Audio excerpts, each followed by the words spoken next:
Bonsoir à toutes et à tous, heureux de vous retrouver pour la Tronche Info sur votre antenne Canal 10 Télévision avec au programme de cette soirée Info 10, le journal local et régional qui sera suivi de Focus, une heure de décryptage de l'actualité locale. Et en troisième partie, vous retrouverez non pas Évelyse Boissé, non pas pour une troisième partie, mais je commence à m'y faire puisqu'on est jeudi. Non, on n'est pas encore jeudi d'ailleurs, on est mercredi. Et c'est bien Évelyse Boissé pour ses politiques. Vous retrouverez Brigitte Zabarel pour Santé 10, ce sera demain jeudi. Donc on passe à l'actu tout de suite.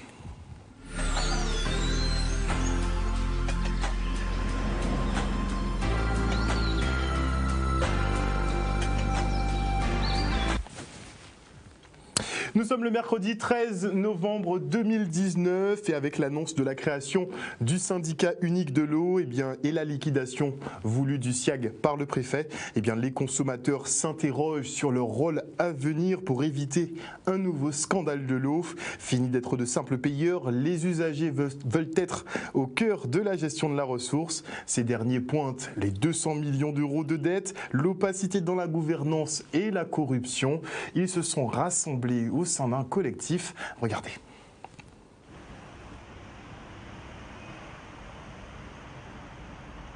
Et dans un cas, on liquide, c'est encore autre chose, il faut que le préfet désigne un liquidateur et c'est un autre cas de figure.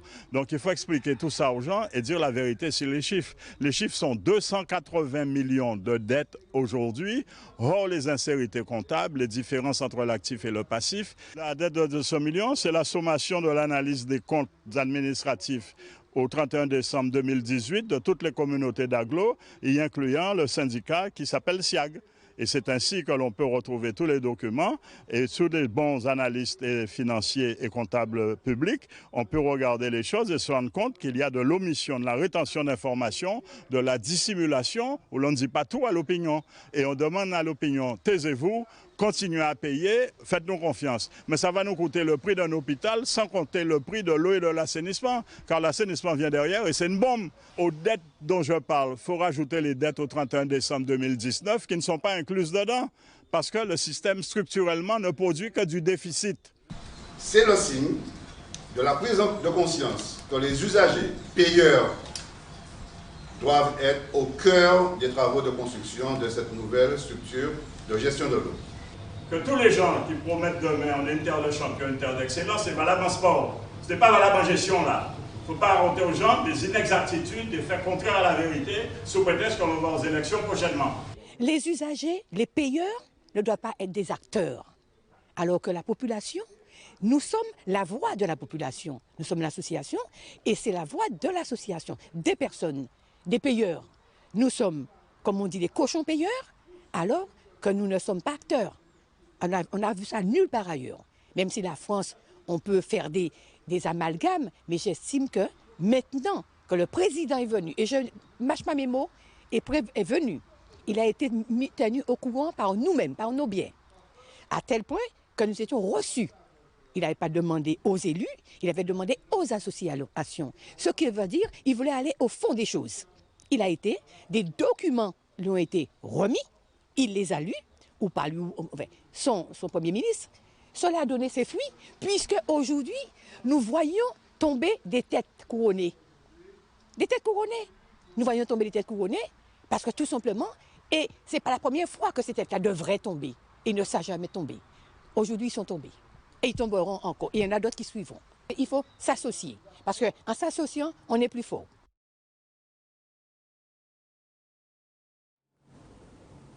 Un reportage signé Michel Depape et noté en bref que le président de la communauté d'agglomération Cap Excellence, Éric Jalton, se réjouit de la décision de ses collègues élus, représentants de région, du département et des EPCI, que effectivement les représentants d'usagers et de personnel de l'eau soient intégrés aux travaux sur la gouvernance unique de l'eau, y compris lors des conférences territoriales de l'action publique, les fameuses CTAP. Max Mathiazin serait-il mêlé à une affaire de détournement de fonds publics qui secoue la caisse des écoles de Pointe-à-Pitre? La rumeur voudrait que la chancellerie ait demandé la levée de l'immunité parlementaire du député Mathiazin afin de l'auditionner. Une information que le principal intéressé aurait lui-même obtenue d'un journaliste du service public. Directeur de la caisse des écoles de Pointe-à-Pitre de 2003 à 2016, Max Mathiazin dit ne pas s'inquiéter et affirme n'avoir aucune casserole dans cet établissement. Il répondait aux questions de Charlie Dagonia. Alors, je dois vous dire que je ne suis pas informé officiellement de cette demande de levée d'immunité parlementaire. Pourquoi? Parce que c'est hier matin, à 11h30, que l'un de vos confrères m'a appelé pour me dire qu'il était en contact avec le procureur, qui lui a dit qu'il y a introduit à mon encontre une demande de levée d'immunité parlementaire et relatif à des problèmes de détournement de fonds présumés à la caisse des écoles de Pointe-à-Pitre, où j'ai été directeur de 2003 à juin 2016, donc soit pendant à peu près 13 ans. Mais pour résumer, je dois vous dire que, au moment où je vous parle, je n'ai reçu cette demande de levée d'immunité ni à mon domicile et ni à mon bureau à l'Assemblée nationale. Donc j'attends. Il faut savoir qu'à ce moment-là, le bureau de l'Assemblée nationale désigne une délégation en son sein qui, paraît-il, est composée de 22 députés qui vont examiner la demande et qui vont entendre le député, et non pas sur le fond de l'affaire, mais sur des éléments d'appréciation que je leur apporterai pour décider de oui ou non de la levée de l'immunité parlementaire. Quand vous avez ce genre de choses dont vous sentez que vous êtes innocent, vous ne savez jamais ce que les uns et les autres peuvent déclarer, soit pour se sortir d'affaires ou n'importe quoi. Je sais très bien que moi, je n'ai jamais manipulé, je n'ai jamais encaissé, je n'ai jamais comptabilisé ou compté, je n'ai jamais gardé d'argent de la caisse des écoles par devers moi, sous quelque forme que ce soit. Par conséquent, j'ai tout lieu de penser que je suis serein et à quelque stade que ce soit de la procédure. Donc, si je suis convoqué à quelque titre que ce soit, et par soit un policier, soit par un juge d'instruction, je répondrai comme je vous réponds en toute franchise. Max Mathiazin qui probablement reçoit les foudres du préfet, en tout cas c'est ce qu'il pense par rapport effectivement à cette affaire de Radar Tourelle qu'il n'entend pas laisser. Et adhérer à l'Organisation des États de la Caraïbe est une chose, mais encore faut-il rendre ce partenariat prolifique. C'est en ce sens que des entreprises de pays membres sont de passage en Guadeloupe, le reste en images. 2 jours d'ateliers complets qui vont aller dans tous les secteurs, aussi bien dans les secteurs d'échanges commerciaux, dans les secteurs de prospection, dans les secteurs y compris culturels. Donc c'est vraiment la base d'une coopération qui est nouvelle, puisque jusqu'à maintenant, il est constant que cette coopération n'avait pas vraiment été mise en place et que les choses se passaient plutôt de manière unilatérale. Aujourd'hui, nous appelons à un véritable échange entre les différents États de la Caraïbe et nous-mêmes, y compris, je le rappelle, avec la Martinique. On en a bien besoin des fois, de manière à ce que nous regroupions tous ensemble nos forces, de manière à ce que nous existions ensemble dans la Caraïbe et que dans ces conditions, que la CCI, qui est donc partenaire naturel, n'est-ce pas, des entreprises, et bien qu'elle les accompagne dans leur développement au sein de cette Caraïbe. Nous espérons nous développer tous ensemble, pas forcément et uniquement avec eux, puisque nous sommes aussi un carrefour, nous sommes aussi une entrée, il faut le rappeler, de l'Europe dans la Caraïbe, de la même manière que eux sont pays du Commonwealth et peuvent représenter à leur manière également une entrée, notamment vers l'Angleterre. Et nous attendons effectivement que naissent de véritables échanges, à partir des échanges qui vont se faire, que naissent de véritables lignes de coopération entre nous, entre nos entreprises et les entreprises de la Caraïbe. Mais, et je le répète, de manière équilibrée, de manière échangiste en quelque sorte, c'est-à-dire que chacun apporte sa pierre à l'édifice et qu'on construise ensemble. Et afin de développer et redynamiser les entreprises de son territoire, la communauté d'agglomération Cap Excellence organise les rendez-vous éco, une manière de renseigner les créateurs de projets sur les mannes financières et les dispositifs d'aide, mais aussi l'occasion de les mettre en lumière. C'est le cas du chef Jean-Rony Le Riche que nous avons rencontré. Regardez.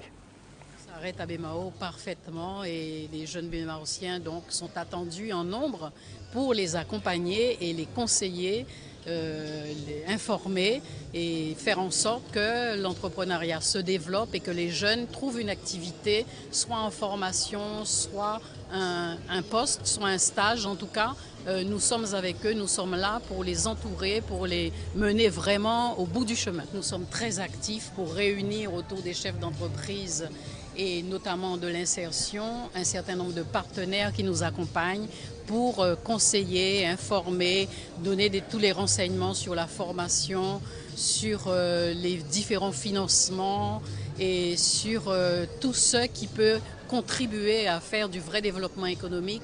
Avec les jeunes, pouvoir inspirer les jeunes, pouvoir leur expliquer mon parcours et pouvoir donner l'envie d'entreprendre, pour moi c'était obligé en fait que je vienne. Je suis basketteur à la base, donc j'ai joué au basket pendant longtemps au BMBC et donc du coup ça me fait plaisir d'être là. Je ne me serais pas dit que bon, je vais plus être à ce niveau-là, mais justement c'est pour montrer aux jeunes qu'ils peuvent y arriver. Parce que bon, moi, je sors, donc voilà. Et entreprendre, c'est bien, c'est difficile, mais c'est un beau parcours. Il a un restaurant haut de gamme à Toulouse et il est venu nous présenter son art qui est extraordinaire et il a d'autres ambitions. Et surtout, vous savez, il est allé à la prison parler aux jeunes qu'il connaît puisqu'il est de Bémao, pour les inciter à sortir du marasme dans lequel ils sont et leur montrer que lui aussi, en étant au plus bas de l'échelle, il a pu se hisser par la formation et par la volonté de s'en sortir. J'étais à la prison de Bémao, j'étais voir les jeunes mineurs. C'était super parce que justement j'ai rencontré des jeunes, j'ai vu qu'ils avaient une envie, parce qu'en Guadeloupe on est bourré de talent, on a une envie de faire des choses, c'est juste qu'il faut avoir des modèles. Et donc du coup moi j'ai utilisé mon livre, j'ai utilisé mon passé, mon présent, mon futur aussi, pour essayer de leur inculquer, leur montrer voilà, qu'ils peuvent y arriver. Je savais que je pouvais toucher des gens parce que c'est physique en fait le livre. Donc quand je parle, c'est bien beau, mais quand on a un livre, on peut vraiment toucher. Là par exemple, quand j'étais à la prison, le fait de donner le livre aux jeunes, ça les a touchés en fait. C'est le but. Alors moi, mon but c'est vraiment de revenir ici. Mais avant de revenir en Guadeloupe, je me suis promis, c'est une promesse que j'ai faite à la Guadeloupe et à Bémao, c'est d'avoir une étoile. Tant que j'ai pas l'étoile, je reviens pas en Guadeloupe. Et on enchaîne avec la signature de 20 contrats civiques, et ça c'est du côté de la ville de Bouillante. Regardez. Une opportunité de pouvoir occuper pendant 8 mois 20 jeunes de notre territoire. Donc c'est la deuxième session puisque l'année dernière nous en avions 25. Je profite d'ailleurs pour remercier l'État et la région puisque c'est un dispositif mis en place par l'État, cofinancé par la région puisque aujourd'hui c'est grâce à la région, il n'y a aucun reste à charge pour la ville de Bouillante. Et pendant 8 mois on a 20 jeunes qui vont être occupés, qui sur des missions de citoyenneté, qui sur des missions de développement durable, qui sur des aspects sportifs, qui sur des missions d'aspects relevant de la culture et de l'éducation, et qui seront là pendant 8 mois. Et j'espère en tout cas ces jeunes-là seront déterminés non seulement effectivement à servir Bouillante, mais aussi à profiter de cette période-là pour se poser la bonne question de leur réinsertion par la suite, qui pour la reprise des études ou une orientation professionnelle, et profiter de tous les atouts et tous les avantages de ce dispositif, puisqu'ils peuvent être accompagnés pendant ces 8 mois pour leur permettre une meilleure réinsertion. Pour moi, ça représente une occasion un tremplin dans la vie, une occasion de découvrir des nouvelles choses dans la commune et même dans la région où on se trouve. Donc pour moi, c'est une bonne chose. Oui, c'est un bon dispositif parce qu'il permet de l'insertion déjà, de permettre aux jeunes de se positionner dans la vie, d'avoir des expériences, donc c'est une bonne chose pour les jeunes, oui. J'allais dire l'emploi des jeunes, ce n'est pas une compétence de la ville, mais en tant que maire, on ne peut pas être indifférent à la détresse au niveau des jeunes de Guadeloupe et en particulier de ce territoire-là, puisqu'on fait partie des territoires où on a le plus de taux de chômage, qui des 15-64 ans, qui des jeunes de moins de 25 ans. Et donc c'est une pierre à l'édifice pour contribuer à résorber tout ça, même si on est conscient que effectivement 8 mois de service civique, ce n'est pas un emploi durable, mais en tout cas c'est un tremplin, c'est ce qu'on veut faire. Et de retour sur le plateau, je reçois maintenant Josué Léguier, qui est responsable marketing Guadeloupe-Guyane à McDonald's. Il est en compagnie de Guylaine Basileux, qui est directrice de l'école régionale de la deuxième chance Guadeloupe Formation, pour être très précis. Et ils vont nous parler justement du grand jour, puisqu'il arrive à grands pas. Déjà, qu'est-ce que le grand jour ? Le grand jour, c'est le rendez-vous caritatif annuel de McDonald's. Donc, c'est le jour où 100% des Big Mac achetés sont reversés à deux associations. Donc, Guadeloupe Formation, dont on a la représentante ici, et puis la GED, Guadeloupe Espoir d'Épanocytose. Donc cette journée qui aura lieu le 16 novembre, donc samedi, tous les restaurants de McDonald's seront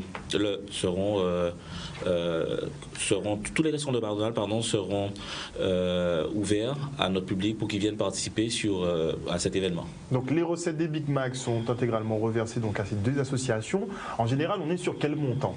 Je crois que ça ne pas à McDo. L'année dernière, on a récolté plus de 22 000 euros. Donc nous avons reversé près de 9 000 euros à Guadeloupe Formation. D'ailleurs, à ce titre, les 9 000 euros ont permis à 6 jeunes Guadeloupéens de partir au Canada dans une formation de pâtisserie.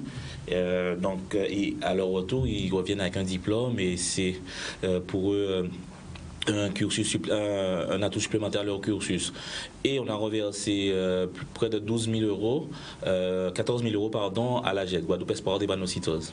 Pour qu'ils continuent effectivement à mener leurs actions. Accompagner les enfants malades, accompagner les enfants qui doivent voyager, acheter du matériel pour les enfants, pour qu'ils continuent à lutter contre cette maladie. Donc, Guadeloupe Formation, clairement, et l'école régionale de la deuxième chance ne va pas cracher sur cette manne financière. Non, nous sommes très heureux déjà de participer à ce grand jour aux côtés de McDonald's qui nous y a conviés. Nous sommes d'autant plus heureux de le faire que nous, par nos missions, nous aidons les personnes et nous accompagnons les jeunes en grande difficulté.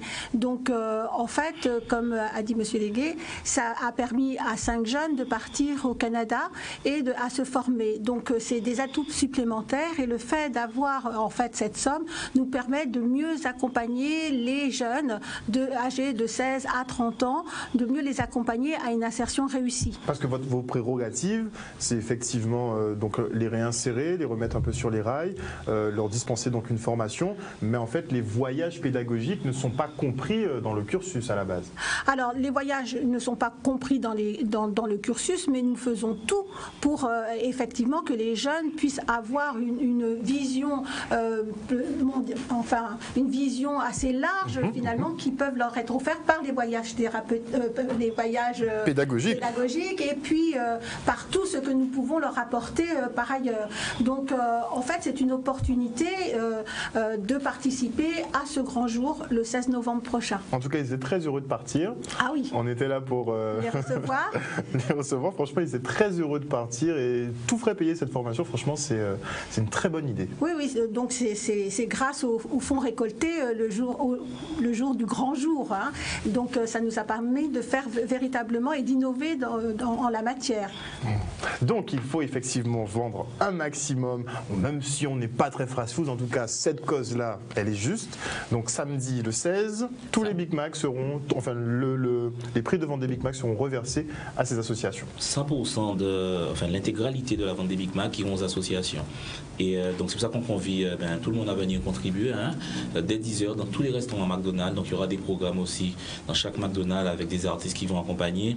Cette année on a encore la chance et l'honneur d'avoir un porte-parole Yemouna que tout le monde connaît et Loïc Camboulé qui nous ont aidés dans la communication. J'ai vu Jordana je crois mais je ne sais pas qui c'est. Jordana. Parce que sur l'affiche en fait il y a 3 profils, il y a Yemouna, il y a Loïc Camboulé, il y a quelqu'un au milieu. Non, alors sur l'affiche il y a Nawel. Ça doit être elle que je connais pas. C'est Nawel qui est une jeune enfant atteinte de la drépanocytose. D'accord. Et ses parents ont accepté qu'elle soit porte-parole de la cause. D'accord. Chaque année, on a un enfant qui volontairement accepte d'être porte-parole de la cause. Donc c'est pour eux aussi qu'on travaille, c'est pour eux aussi qu'on met en place ce genre d'événement. Donc Nawel sera avec nous, ses parents seront avec nous, sa mère qui d'ailleurs à l'occasion a voulu contribuer aussi avec des prestations de Go4. Donc on a un programme chargé toute la journée. Donc dans tous les McDo de Guadeloupe. Dans tous les McDo de Guadeloupe. Alors le McDonald's des Abîmes aura lui un programme un peu plus varié. On aura un podium avec pas mal d'artistes, pas mal d'intervenants, mais tous les McDo seront au rendez-vous. Chaque McDo aura un objectif de Big Mac à vendre pour atteindre le nombre de... L'année dernière, on a fait 3700 Big Mac, on espère en faire cette année 4000 pour encore augmenter le nombre de dons que nous allons faire aux associations. Peut-être même que le chiffre va exploser cette année. En fait, on le souhaite. On l'espère, et le chiffre, s'il explose, il est totalement reversé en intégralité aux associations. Donc plus on consommera de Big Mac, plus on pourra reverser des fonds aux associations. Voilà, et permettre à des jeunes finalement d'avoir des expériences extraordinaires au niveau de leur vie, au niveau de leur parcours, et sortir finalement du schéma de l'échec et rentrer véritablement dans le cercle vertueux de la réussite. En tout cas, merci pour ce que vous faites, merci pour cette action qui est menée par McDonald's. On le souligne chaque année, cette collecte a lieu. Merci à Guadeloupe Formation pour la réinsertion aussi des jeunes. On verra ce que ça donne, on fera un petit bilan de toute façon avec un reportage lundi prochain. En tout cas, on espère que vous exploserez les chiffres. Oui, on sera présent, comme toujours, on sera à vos côtés, mais on espère effectivement que les ventes vont exploser. Merci encore. Merci beaucoup. Et on se rend maintenant au Salon de l'Habitat au WTC, où les bungalows ont le vent en poupe, notamment grâce à l'essor de la location saisonnière. Et pour l'aménagement, vous pourrez faire appel au service de Marji Design. Le reportage de Stanley Manicor. Demande de bungalows en ce moment, et pour les gîtes, la location saisonnière et tout. Donc il y a une forte demande. Voilà. Donc les gens viennent nous voir, nous sommes tout le temps au salon. Chaque année, nous sommes au salon et nous passons chaque année de gamme en gamme. C'est-à-dire là, cette année, on est passé à une autre gamme, plus grande, plus agréable à voir. Et nous faisons le plus grand aussi, mais nous restons toujours aussi, s'il y a des gens qui veulent le plus petit, nous avons toujours ces modèles que nous avons fait les années passées, mais on monte en gamme. Les gens, ils viennent, ils savent à peu près ce qu'ils veulent. Vous voyez ? Donc dans le salon de l'habitat, bien sûr, il y a un peu de tout qui concerne l'habitat, mais comme je vous dis, ils sont vraiment intéressés maintenant par les bungalows, les petites maisons pour la location saisonnière. Ça, c'est plus important. Parce qu'ils savent que quand ils installent une maison chez eux, ils peuvent louer, faire un peu d'argent, c'est très demandé. C'est très demandé. Ils ont leur villa, ils ont de l'espace à côté, ils peuvent très bien mettre une petite maison, un bungalow, sans permis, avec une autorisation bien sûr de la mairie, mais c'est enrichissant, quoi, c'est très bien. Mais nous sommes là pour ça, donc on espère faire de la bonne vente et aussi pour l'année, parce que parfois ils viennent, ils regardent et ils se décident après. Il y a ceux qui se décident tout de suite, mais il y a d'autres qui attendent. Mais j'espère que ça va bien se passer. Maintenant, on propose des agencements, de la décoration, du design, du home staging, comme on voit à la télé. Et donc on rénove, on fait de la rénovation, de la construction pour les particuliers et les professionnels. On vous propose un projet très structuré. D'abord, on vous élabore une planche d'ambiance pour vous permettre de déterminer l'ambiance générale de votre déco. Ensuite, on vous élabore des plans en 2D et en 3D. Et on peut aller jusqu'à réaliser le shopping à votre place et faire l'installation et le montage de l'ensemble du mobilier. Vous nous donnez les clés et vous revenez, la maison est prête à être utilisée. Il y a quand même beaucoup de demandes, donc oui, c'est un projet, c'est un domaine qui est en pleine expansion. Donc là, ça a bien commencé. Cet après-midi, il y a de plus en plus de monde. Donc on espère que jusqu'à dimanche, ils seront nombreux à venir nous voir.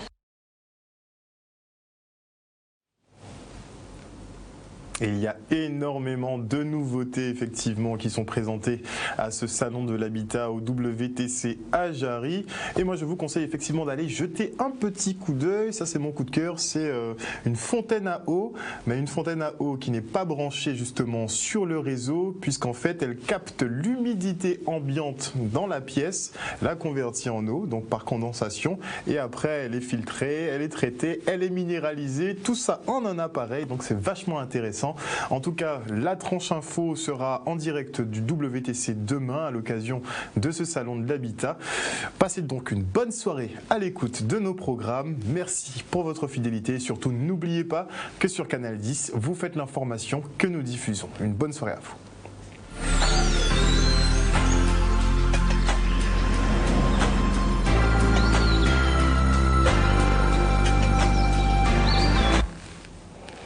À venir dans la tranche info sur Canal 10, le focus, donc 1 heure de débrief sur l'actualité locale. Et avant la coupure pub, eh bien je dis bonsoir à JL des outils là qui fidèle et toujours présent. Bonsoir à Pat Francius qui nous parle d'un déficit à Hans Bertrand de plus d'1 million. On va se pencher sur la question des déficits à un moment donné de toute façon.